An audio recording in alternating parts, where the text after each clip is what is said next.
Okay, let's continue with chapter 2 of the Changing World Order with Big Daddy Little Commie Dalio. Which, yes, he's a little skewed, but very smart. Still lots of great information in here, so let's go over it. And we are now to the long-term debt cycles and how it fits in with money. If you remember, we already went over in the previous videos the short-term debt cycles, which are like the business cycles. Happen every 6 to 8 years and are basically controlled by the Fed. By them raising interest rates, lowering interest rates, us as people taking on a bunch of debt, then that debt clearing out. But it doesn't clear out fully, which is why over 100 years or so it keeps building and building and building, and then you find yourself in the long-term debt cycle, which is what we're going to talk about now. And when I say long-term, I'm really talking long-term. So if you're looking for a strategy in the now that is profitable and simple, then definitely check out our free training. There's a link in this video and down below in the description and comments. It'll show you the exact strategy I use and all our Fallible members. Definitely take advantage of it while we still have this bull market. It's free. Okay, so the long-term debt cycle. It begins with no or low debt and hard money. So what's hard money? Well, it could be anything. Like back in the day, it used to be grain and beads. But mostly hard money is something that already has intrinsic value to itself, like gold, silver, and copper. So not like all this paper fiat money that we have right now. So the reason people would use gold and silver, and still do, is because it has intrinsic value, first of all, and it can be easily shaped and sized to be portable so you can easily exchange it, as opposed to what, like oil. Oil is worth something, but how are you going to carry around a bunch of barrels of oil? No.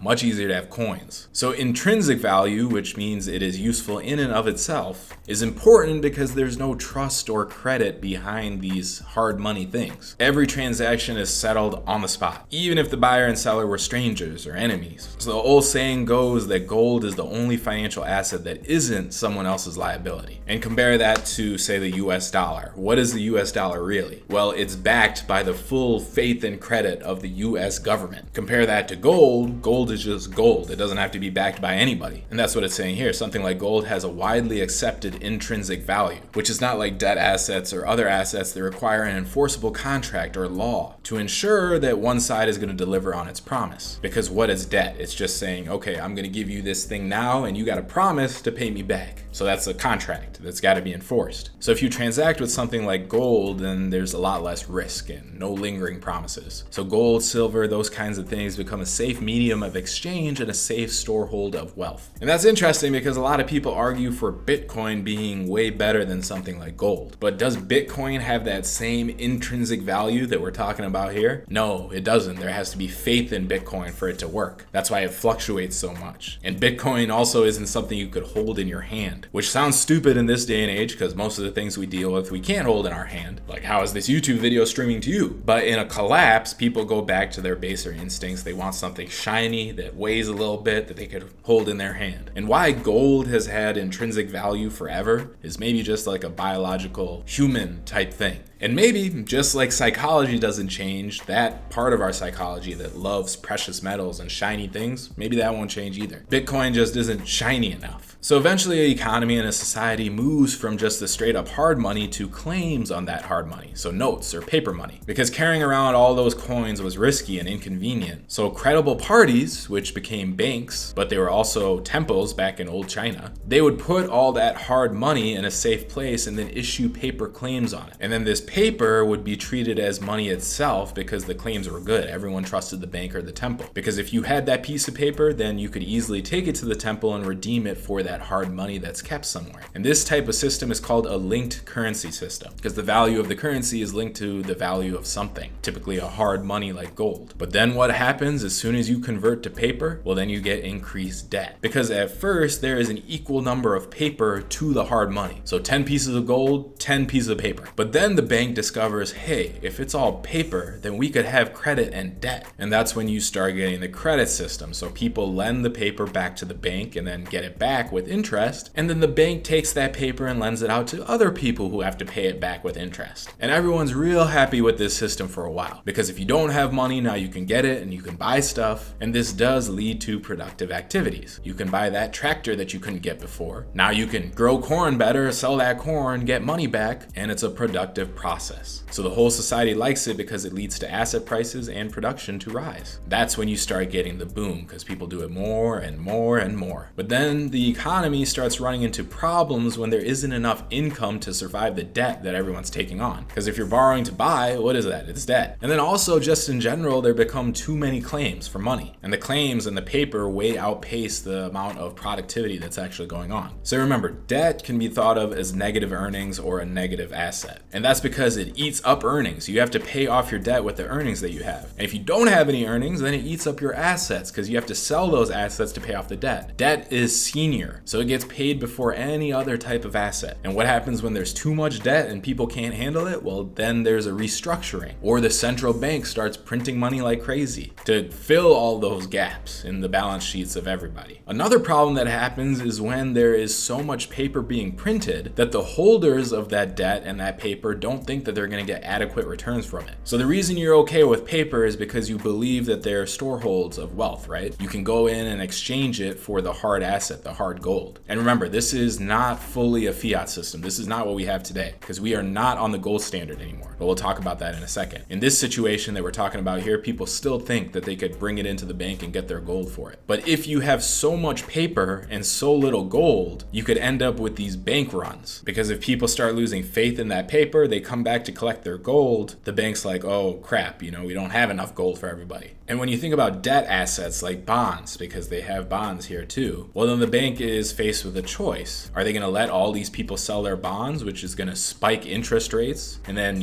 if interest rates are higher, then the debt burden becomes worse because you got to pay more on it. Or are they just going to print their way out of it? So they print money for themselves and buy those bonds that everyone is selling. That way it prevents those interest rates from rising. Because remember, if bond prices are going down because people are selling them, then interest rates are going to go up. And it's a natural supply and demand, interest rates will go up because it's trying to become more attractive for people to buy again. So instead, the central bank steps in and buys those bonds and tries to keep the interest rates low. And when they run into a corner where they still don't have enough money to buy up all these things, they just print more and more and just devalue their currency. That's what they do every time. So that's when you run into this issue of debt crises, defaults, and devaluations. And you can really tell when the bank run we were talking about happens because the amount of money in banks, whether hard or paper, declines, and they approach the point of running out because people are withdrawing so much. And private banks, they have to default, but the central bank, they could always print more. And that's why, as we said, they devalue their way out of it. Then finally, when everyone realizes all the problems with linking your currency to hard money, that's when you get fiat money, which is what we have now. So like I said, when the hard money and claims on that hard money become too painfully constrictive, the government typically abandons them in favor of what's called fiat money. So in a fiat system, there's no hard money involved. It's just paper money, and then the central bank can print without restriction. So that way, there's no risk of that hard money being drawn down from people making withdrawals, or problems from defaulting on promises to deliver it. The risk shifts to the fact that, hey, now the central bank has unlimited printing power. So now that you're holding the fiat, they could keep printing and printing and printing until everything you're holding is completely devalued. That's the real risk. So you get a shift from a system which the paper is convertible to a tangible asset like gold at a fixed rate to a fiat system where you don't have to convert anything. And this last happened in 1971 when Nixon took us off the gold standard. And when Dalio was working on the New York Stock Exchange at that time, he thought everything was going to collapse the next day. But in fact, the stock market shot up higher. So in the years leading up to that Nixon announcement, the government spent a lot of money on military and social programs. It was the guns and butter policy. And it paid for that by borrowing money and creating debt. And the debt was a claim on money that could be turned into gold. So investors bought this debt because they would be paid interest on that government debt, and the US government promised they could exchange it for gold. But the spending grew and grew, and the US had to issue more and more debt, even though the amount of gold they were keeping in their bank didn't go up. So naturally, investors turned in their promises to get the gold because they were paying attention and realizing, hey, the US was running out of gold and they kept printing and printing, so we got to exchange this stuff. But of course, the government wasn't going to default. Instead, they converted, and they converted to that fiat money that we're talking about. Now, printing money isn't necessarily bad because it does spur on the economy. So there's nothing wrong with having that increase in money growth as long as that money is put into productive use. But the risk of all this printing is that eventually the market participants who are getting all that free money, they fail to put that money into productive use. And because they don't have to pay it back, what usually happens is that a cycle is created where more and more money is printed and it's not used productively at all. And that's exactly what's happening now, right? That's why we have so many zombie companies. But eventually, if that's happening, the people who are watching it and holding this currency, well, they're going to shift to different stores of wealth. And here's the thing, history has shown us that we can't rely on governments to protect us financially and to be responsible. Really, what we should expect is if we give them the power to print, then they are absolutely going to print because they're looking out for themselves. No one policymaker owns the whole cycle. You're only there for a few years. So they come in and they do what's in their best interest to do. Same reason Powell won't stop printing now. Why would he? So that he would be the one Federal Chair Reserve that let the economy fail? No. When you can manufacture money and credit and pass it out to everyone to make them happy, then it's very hard to not do that. Because anyways, once you're done, you're just leaving all your problems to the next guy. It doesn't matter. You're out of there. Now, another issue when central banks start printing is that asset prices do go up, but that widens the wealth gap because the only people with financial assets are the ones that are a little more wealthy. So it leaves a huge number of people in the dust while the wealth of the richest keeps growing. And we've talked about that before. And all their printing and how they hold down interest rates and all that, it's relatively inefficient in getting money and credit and buying power into the hands of those who need it the most. Once again, what we're seeing now. So it happened in 2008 and it's happened in most of the time since then. And the thing is, the reason why they're so happy with just printing is because it's a lot easier than imposing taxes. So if you do this debt monetization and give money to people who need it, the currency is getting devalued. And as it gets devalued, the people who are holding the debt, well, they're kind of getting screwed, right? And eventually they'll realize that, like, hey, my dollar isn't as worth as much as it used to be. And that's when they start moving their wealth to other things like gold or certain types of stocks or somewhere else, like a country that's not having these problems. And the government does not like that either. Then they start to outlaw the flow of money into those inflation hedged assets and alternative currencies. So eventually what you have is the flight back into hard money from the fiat money. So as we said, they usually go towards gold or other currencies or assets in other countries that aren't having the same problems, or stocks that retain their real value. And no, you don't need another reserve currency to go to. A lot of devaluation and the bank runs, as you can call them, happened without that second reserve currency. Like in Germany, they started buying rocks because they were used for construction and they were holding their value. And this happens in the late stage of the debt cycle, right? And this is when there's large wealth and value gaps and higher taxes and fighting between the rich and the poor. And again, as we said, the government makes it harder to invest in those other assets, like gold, where they start outlawing gold transactions and ownership. Foreign currencies, they eliminate the ability to transact in them. And foreign countries, they put foreign exchange controls to prevent money from leaving the country. And if this sounds crazy to you, it's happening right now in Venezuela. Two of my business partners are Venezuelan, and they've had to deal with all of this in real time. It's such a mess. Their currency is getting blown up and they aren't even allowed to hold dollars. So it's all black market transactions just to survive. It's horrible. So when this happens and the money in the credit system breaks down, governments go back to some form of hard currency to rebuild people's faith in their value of money. So in the past, many of the weak currency countries have linked their money back to the US dollar. And it's funny is because this has always happened. Even in the Old Testament, they provided a year for the Jubilee every 50 years in which debts were forgiven, because this is a cycle that happens over and over again. And ironically, the closer people are to blowing up, the closer we are to the end of the long-term debt cycle, the safer we tend to feel, because the memories of the last blow up have faded. Actually, most of the people in our case from the last